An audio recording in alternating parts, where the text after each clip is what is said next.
Hello friends, open your English grammar workbook and go on page number 62. So dear friends, in this video we are going to learn our 15th lesson, and that is the use of will or shall. Okay, in previous some videos we have learned about use of V2 and V3. Means हमने पिछले कुछ video में V2 form, verb का जो V2 form होता है, second form होता है, और वर्ब का थर्ड फॉर्म यानी V3 जिसे हम कहते हैं, उनका यूज़ करके किस तरह से हम वर्बल क्वेश्चंस फॉर्म कर सकते हैं वो देखा है। और आज के इस वीडियो में हम एक न्यू टॉपिक स्टार्ट करने जा रहे हैं जिसमें विल और शॉल का यूज़ किस तरह से हम करेंगे। जैसे कि हमने इसके पहले भी देखा है कि टाइम हैज़ 3 पार्ट्स, टाइम के 3 पार्ट्स होते हैं, जैसे past, present and future. Okay, past means what has gone by, जो बीत चुका है वो पास्ट होता है। For example, I had taught you grammar yesterday, मैंने कल आपको ग्रामर सिखाया था। सो ये पास्ट है, हमने जो बीत गया है उसके बारे में डिस्कशन किया है। इसमें हम V2 फॉर्म या V3 फॉर्म का भी यूज़ कर सकते हैं।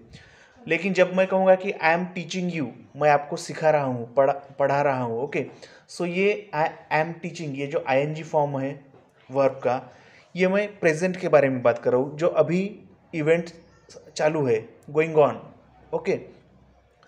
और जब हम फ्यूचर के बारे में प्लानिंग करते हैं, जो कि आने वाला होता है, what is yet to come is future, जो कि अभी आने वाला है। जैसे हम आज स्कूल में हैं और कल की प्लानिंग करते हैं, समझो कल अगर संडे है तो हमें कहाँ पर जाना है, समझो गार्डन में वगैरह, तो tomorrow we will go at garden, ऐसे यानी हम प्लानिंग करती है। उस वक्त हम विल और शॉल का यूज़ करते हैं। और फ्यूचर टेंस में, सिंपल फ्यूचर में विल और शॉल के यूज़ के साथ उसके बाद वर्ब का फर्स्ट फॉर्म आता है। हमने पेज नंबर 40 और 42 पर वर्ब के फर्स्ट, सेकेंड, थर्ड फॉर्म्स यानी V1, V2, V3 देखे हैं। इसके अलावा वर्ब का SES वाला फॉर्म भी देखा है, और जो ING फॉर्म है, जो कि प्रेजेंट पार्टिसिपल है और प्रेजेंट कंटिन्यूअस टेंस में जिसका यूज़ होता है, वो आपको आगे चल के पता चलेगा, ओके, टेंसेस के बारे में।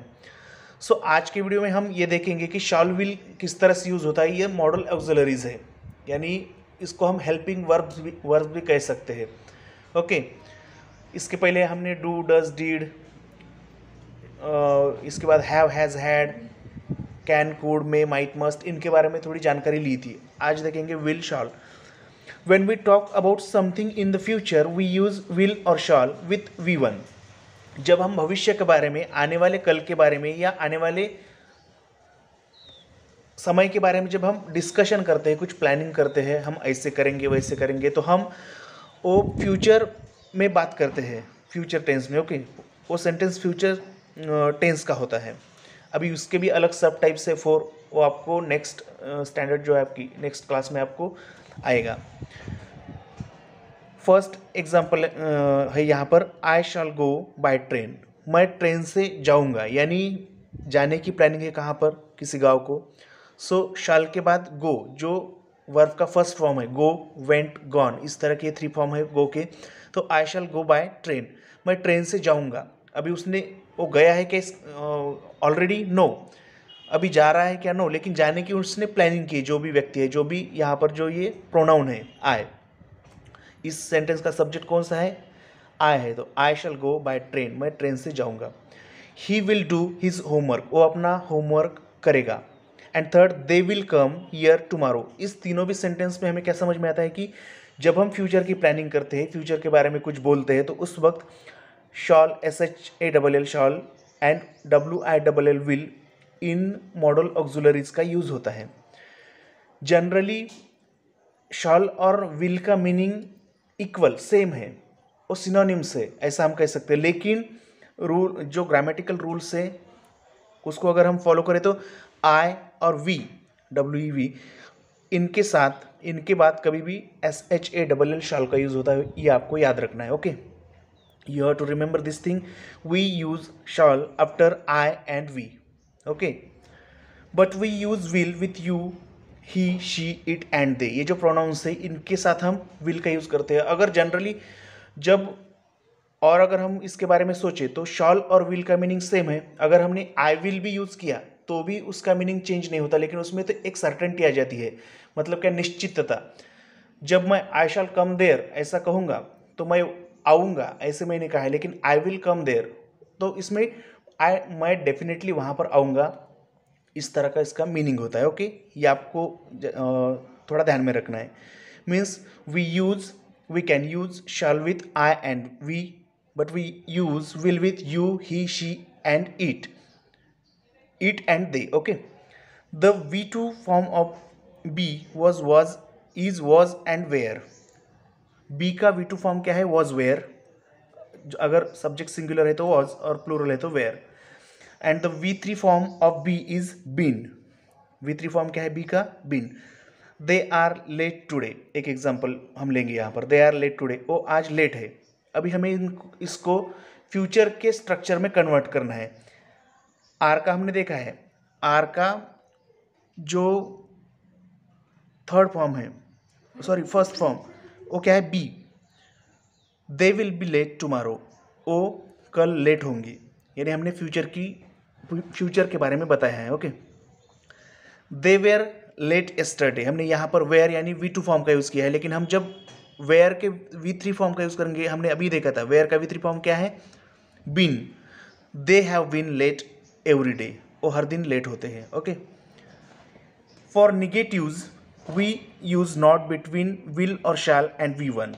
जब हमें निगेटिव सेंटेंस का स्ट्रक्चर करना होता है, निगेटिव सेंटेंस फॉर्म करना होता है, उस वक्त कुछ निगेटिव जो वर्ड्स है, जैसे नो, नॉट, नेवर, नन, इस तरह के जो निगेटिव वर्ड्स है उनका यूज़ होता है। अभी आपके स्टैंडर्ड की यानी आपके क्लास के लेवल के हिसाब से आपको ओनली नॉट का यूज़ यहाँ पर दिया है।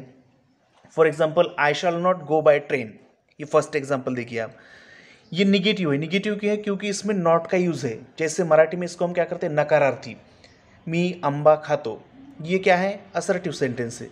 और जब हम उसमें नॉट, नाही, इन मराठी नाही का यूज़ करते हैं तो निगेटिव सेंटेंस होता है, नकारार्थी वाक्य। जैसे I shall not go by train, ये निगेटिव है। मी आंबा खात नाही किंवा मी आंबा खाणार नाही, ये कौन सा सेंटेंस हुआ? नकारार्थी, निगेटिव। जो नाही, नो, ये मीनिंग के लिए हम नॉट का यूज़ इंग्लिश में करते हैं। सो हम इंग्लिश का ही देखेंगे, I shall not go by train. अभी ये निगेटिव सेंटेंस है, इसको हम शैल नॉट का शॉर्ट फॉर्म यूज़ करके भी लिख सकते हैं। शैल नॉट का शॉर्ट फॉर्म है शांट, SHAN''T। हमने एपोस्ट्रोफी और कॉमा में का जो डिफरेंस है वो भी देखा है।